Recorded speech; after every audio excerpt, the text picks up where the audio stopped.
Sabe aquele coração de atleta que bate bem devagarinho, quase em câmera lenta quando está em repouso?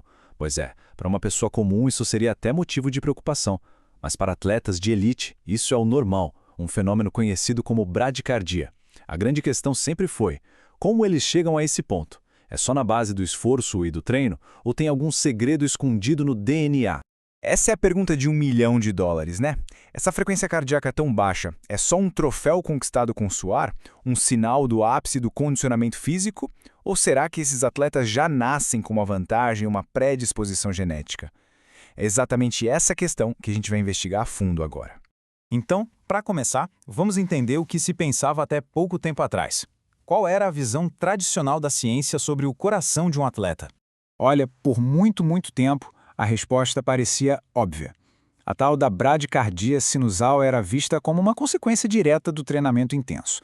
A lógica era simples. O coração é um músculo. Quanto mais se treina, mais forte e eficiente ele fica. E um coração eficiente não precisa bater tantas vezes para bombear o mesmo tanto de sangue. Faz todo sentido, né? Era isso que todo mundo acreditava. Só que a ciência de verdade nunca se contenta com uma resposta que parece óbvia demais. E foi aí que um estudo super importante, o Pro at Heart, entrou em campo para investigar se essa história era só sobre treinamento mesmo. E que investigação, hein? Eles não brincaram em serviço. Reuniram 465 atletas de ponta, ciclistas, remadores, corredores e fizeram um check-up completíssimo. Tinha de tudo: teste de VO2 pico para medir a capacidade máxima de oxigênio do corpo, monitoramento do coração 24 horas por dia com o Holter, exames de imagem super detalhados e a peça-chave, uma análise genética do genoma inteiro. Certo. Com todos esses dados em mãos, o que será que eles descobriram? A primeira pergunta era bem básica: quão baixo realmente é esse batimento? Essa bradicardia era tão comum assim nesse grupo? E o resultado foi impressionante. Pensa só, 38% dos atletas, quase 2 em cada 5, tinham uma frequência cardíaca em repouso de 40 batidas por minuto ou menos. Só para a gente ter uma base de comparação, o normal para um adulto saudável costuma ficar ali entre 60 e 100. A diferença é gigantesca. Mas atenção para um detalhe muito importante que apareceu aqui. Embora ter o coração mais lento seja comum nesse pessoal, os casos realmente extremos são, na verdade, bem raros. Frequências abaixo de 30 batidas por minuto ou pausas cardíacas mais longas só apareceram em 2 a 3% deles. Isso mostra que, mesmo para esses superatletas, existe um limite. E aqui vem a parte que tranquiliza todo mundo, tanto os atletas quanto os médicos. Durante um acompanhamento de mais de 5 anos, o estudo foi claro: não encontraram nenhuma ligação entre esses corações super lentos e qualquer tipo de problema de saúde mais sério. Ou seja, para essa população específica, essa característica parece ser totalmente benigna. Bom, até agora, tudo parece reforçar a velha ideia do treinamento, certo? Mas é aqui que a história dá uma virada de roteiro e revela um fator genético que estava escondido o tempo todo. Para conseguir decifrar essa parte genética, os cientistas usaram uma ferramenta muito poderosa, chamada score de risco poligênico. Imagina que o nosso DNA é um imenso manual de instruções para o nosso corpo. O que esse score faz é ler milhares de pequenas anotações genéticas para calcular se a instrução final é para ter um coração que, por natureza, bate mais rápido ou mais devagar.